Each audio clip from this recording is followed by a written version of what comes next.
Ich muss Ihnen etwas sagen. Als ich Ihnen zugesehen habe, hat sich etwas in mir verändert. Ich fühle mich anders.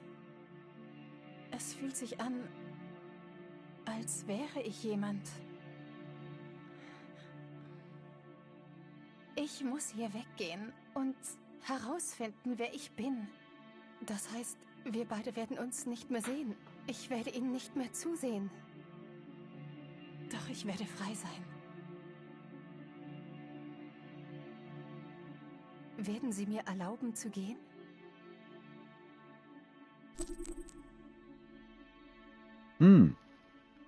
Das ist natürlich eine gute Frage. Soll ich oder soll ich nicht? Auf jeden Fall schön, dass ihr wieder mit dabei seid. Hier ist euer Folie von Folies Gamer Haus zu einem Bonus-Special Detroit Becomes Human. Ja, die erste Geschichte ist auf jeden Fall durch. Die Maschinen sind frei. Natürlich sind auch ein paar gestorben, wo ich gedacht hätte, die hätten nicht sterben sollen. Meiner Meinung nach, aber auch zu einer Revolution gehören natürlich immer Verluste. Und gerade von denen, man sich erwartet. Zu einem Kampf. So, sind wir einverstanden damit, dass wir sie gehen lassen. Was ist, wenn ich jetzt Nein drücke? Bleibt sie dann da? Also auf jeden Fall machen wir ein Replay davon. Definitiv. So mega geil, wie die Geschichte auch ist. Ja, was machen wir? Sind Sie einverstanden? Lassen wir sie gehen oder lassen wir sie gehen? Ich würde mal sagen, wir sind ja, oder? Das werde ich Ihnen bestimmt nie vergessen. Wir sind ja mal menschlich, beziehungsweise leb wohl, macht's gut. Aber wie gesagt, schön, dass ihr eingeschaltet habt.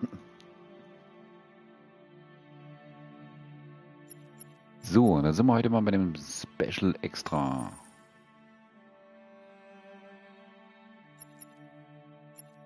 Letztes Mal waren wir bei den Videos gelangt. Die hatten wir noch.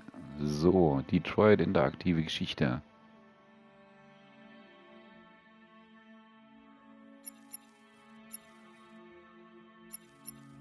Da hatten wir doch so einiges. Ah ja, die hatten wir auf jeden Fall gemacht, aber ich glaube, die waren noch nicht. Die Entstehung von Detroit war noch nicht freigeschalten. So, die machen wir auf jeden Fall. Viel Spaß damit. Detroit Become Human was produced over a period of 4 years. Here in Paris, we have a team of about 180 people. And to that, we need to add also all the outsourcing with our partners in the Philippines, in China, Vietnam, and in India. So when we started working on this story, I had to imagine where Kara was built.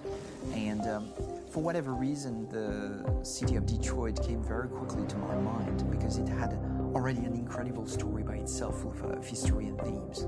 So we traveled there with the team and we were really moved by what we saw, and we could really feel the desire to fight and really be born again. And we just continued this curve, this growth, and just imagine what Detroit would be like if the Android industry was, using these huge factories to build androids there.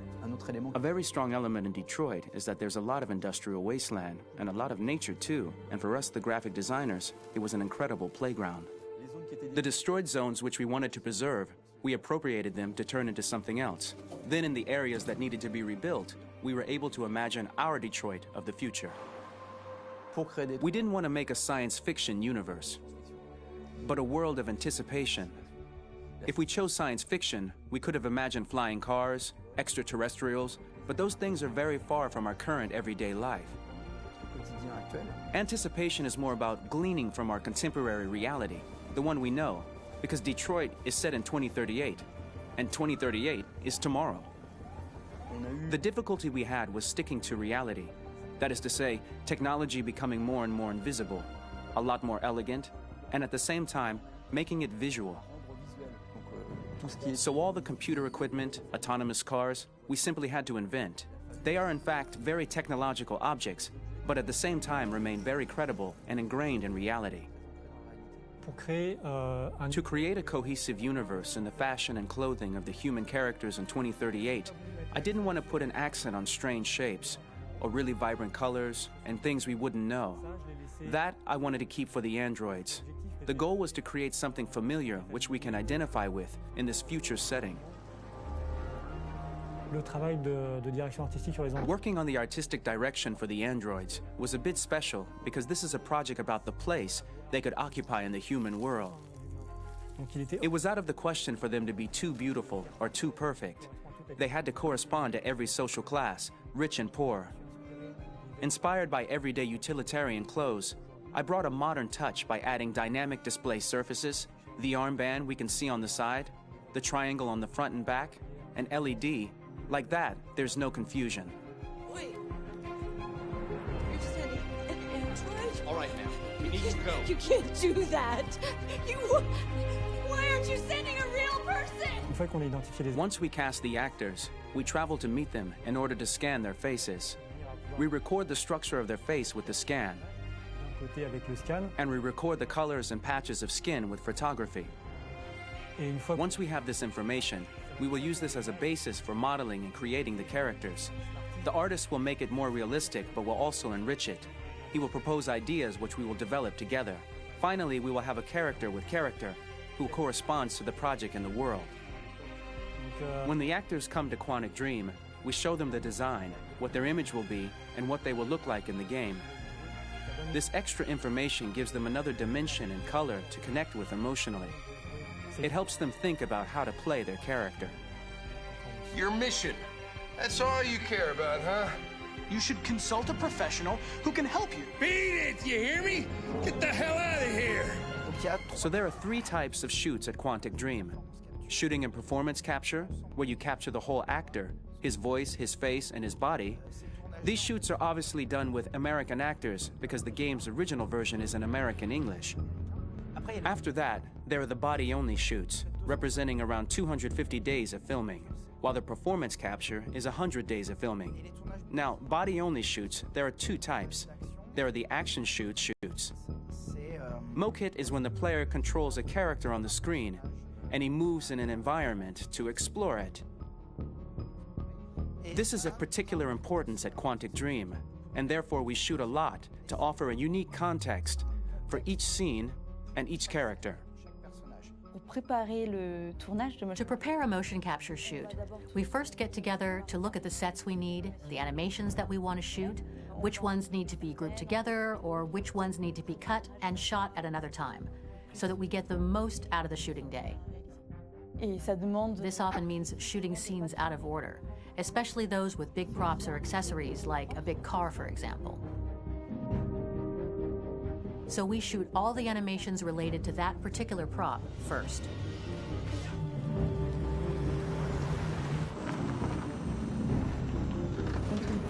The biggest challenge for the mocap team was shooting a Spider-Man mokit. We had to build a wall and attach an actor to a harness with cables so we could pull him up and render him climbing. The shooting on this game took about, I would say, more than a year, maybe 1 and 2 years, with about 300 actors on set. So it's quite a massive production. But so much happened on this set between the stunts and the shootings with a little girl and all these great actors that we had. It was really a very, very memorable journey for the team and for myself. Today, Detroit has over 37,000 animations. When we retrieve the motion capture data, it's just a cloud of points, which represent all the markers worn by the actors. From this cloud of points, we have a phase called retargeting, which gives us a skeleton. This skeleton will be applied to the characters of the game. There is still work to be done, but this gives us the main movements. Since we are working on something very realistic, we must recognize the actor and also recover all Grüß dich, the Perry emotions Player. Wie lange ich noch expressed in drehe? the performance. Solange wie der Bonus-Special We noch use a dauert. system of facts, an identity card for each actor. We make the actor do a whole range of facial expressions.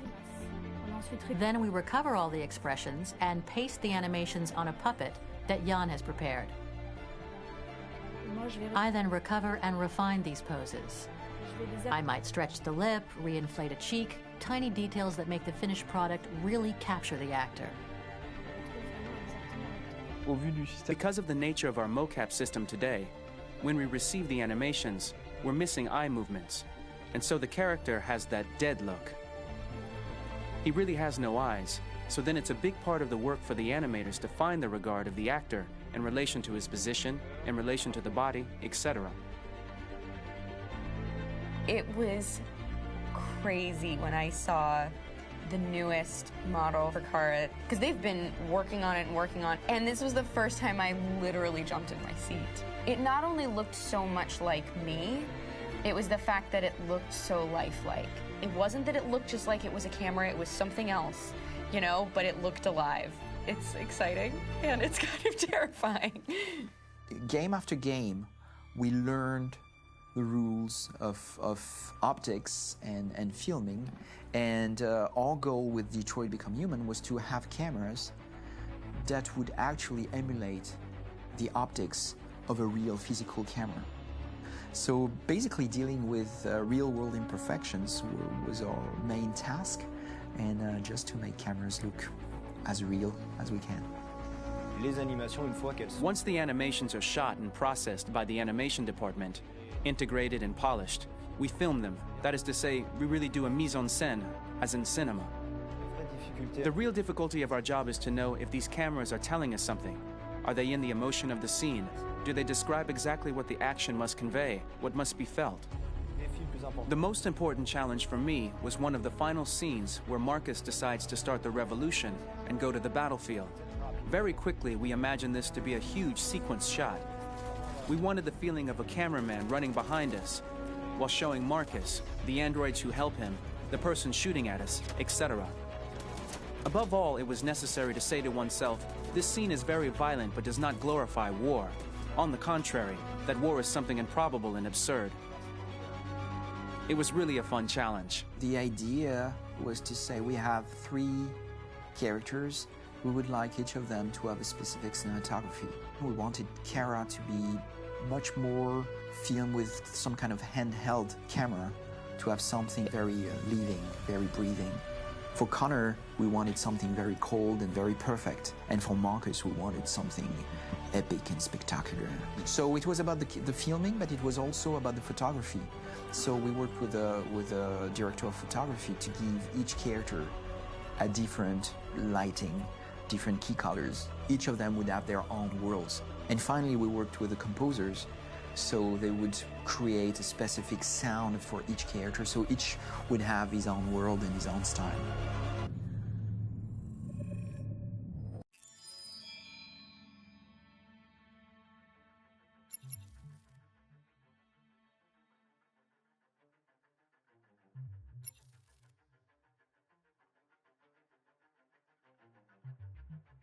Ich glaube, das war das Einzige, was noch war. Detroit, eine interaktive Geschichte.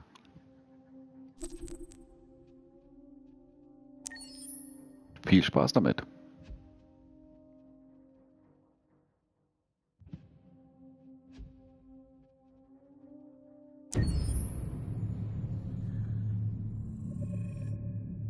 Game after game, we try to challenge ourselves. For Detroit, we wanted to, first of all, to write a story that would be incredibly bending, which means the most non-linear story that we've ever created. And we wanted really the player to have the possibility to change the story, change his own journey. When you're writing at Quantic, you're writing for an interactive medium. You know, when you're working in television, you'll put a character in a difficult situation, and you as a writing team will argue about what would that character do. But ultimately, you have to decide what happens, and you just show the audience. What's interesting about interactive drama is you bring the player into that conversation, and it changes your job slightly as a writer, because your job is to provide a narrative context in which the player can write his own story. You're giving him this kind of narrative Lego that he's going to snap together into his own shape. You also have the ability to make your audience attach themselves to your characters, because the audience is in some sense responsible for what happens to the characters. It's just a few cans. Come on, let's go. cash now? You used me to steal that money. How could you do that? I trusted you. What is a bit specific about these scripts is how large they are. If you take a film script, there are about 100 pages. But here we have to deal with a script that is between 4,000 and 5,000 pages. Everything becomes bigger because we don't just tell one story, but we tell all the possible stories that can be told within this narrative space. On Act 3, our final act, we have around 1,000 different scenarios, and every one of those scenarios has to be as interesting, as passionate, as strong, and as emotional for the player. We want every action that the player does, every interaction that is available to serve in telling the story, and help the player understand who his character is, and build that character moment to moment.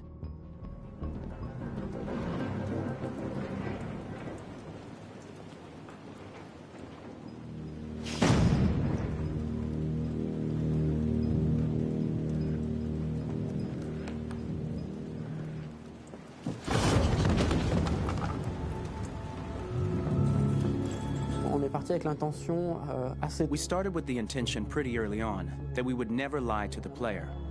So we implemented a visible tree structure in the game that players can consult during a scene or at the end of it, which shows exactly what they did and what they missed. There are games out there offering world exploration.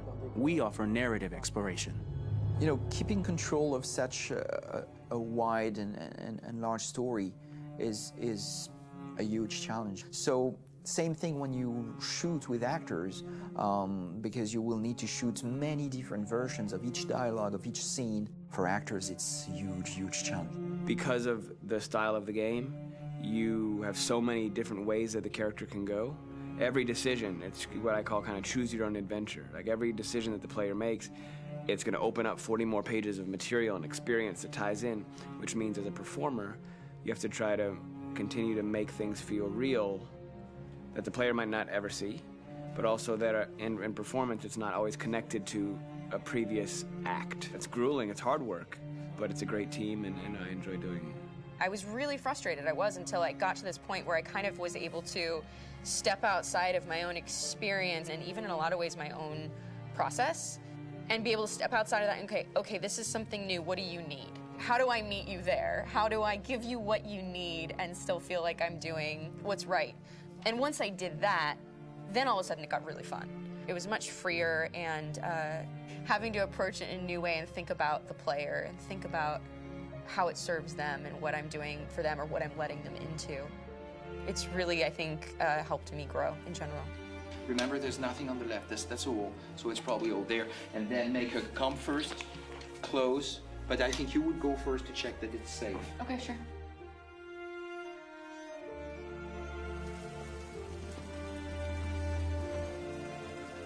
The most enjoyable thing about working in performance capture on this kind of project is that if I shot a film, I would get to do one of these endings.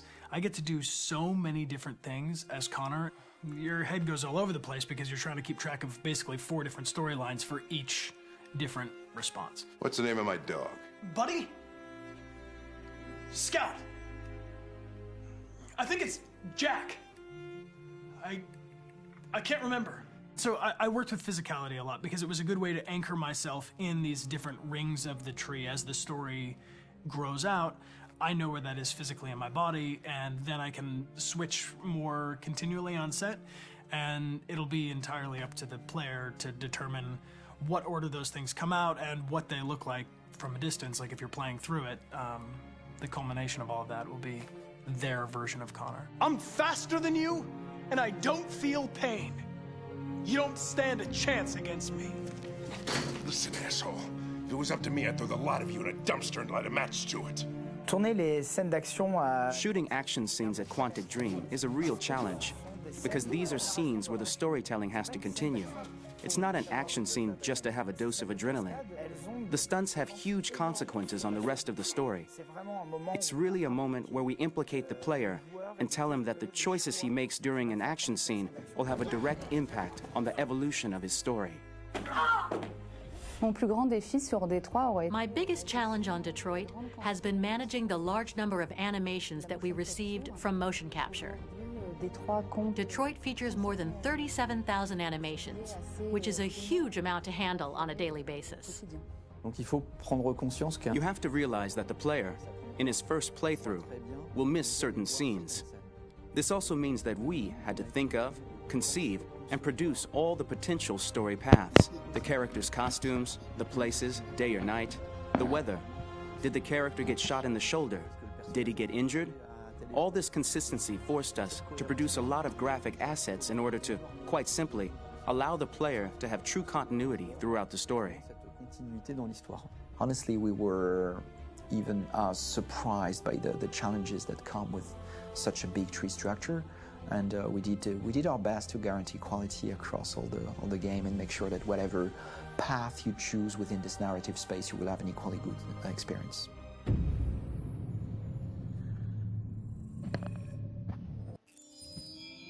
So, jetzt sind wir natürlich ein bisschen schlauer auf jeden Fall als vorher.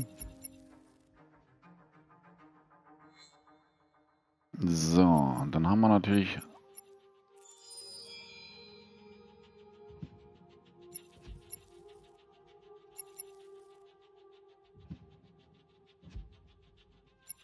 oder habt ihr natürlich dann auch später, wenn ihr das durchgezockt habt und selber gezockt habt, habt ihr natürlich einige Objekte frei. Man kann euch natürlich durch eure Bonuspunkte natürlich dazu kaufen. Das sind die verschiedenen Objekte, einfach Bilder. Teils animiert, teils nicht animiert. Dann habt ihr hier natürlich den Soundtrack dazu. Die First Mission. So, dann, ja. Dann natürlich hier einiges auf jeden Fall dann mit, was euch dann freischalten könnt. Dann habt ihr hier nochmal die Galerie an sich.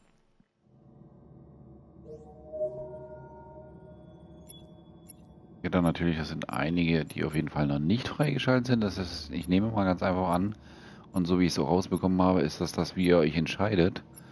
So können die natürlich sich auch gewisse Bonuspunkte weiter freischalten. Also könnt ihr euch natürlich die Charaktere, oder können sich die Charaktere natürlich verändern. So. Was haben wir noch? Das Magazine, genau.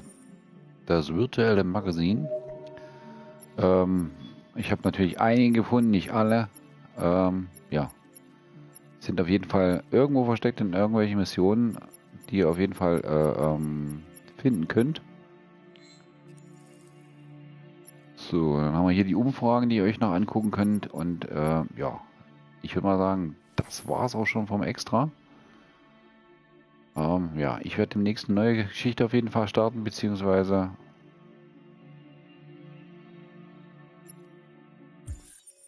weil mit fortfahren wird leider nichts mehr. Ja, die Geschichte war zu Ende.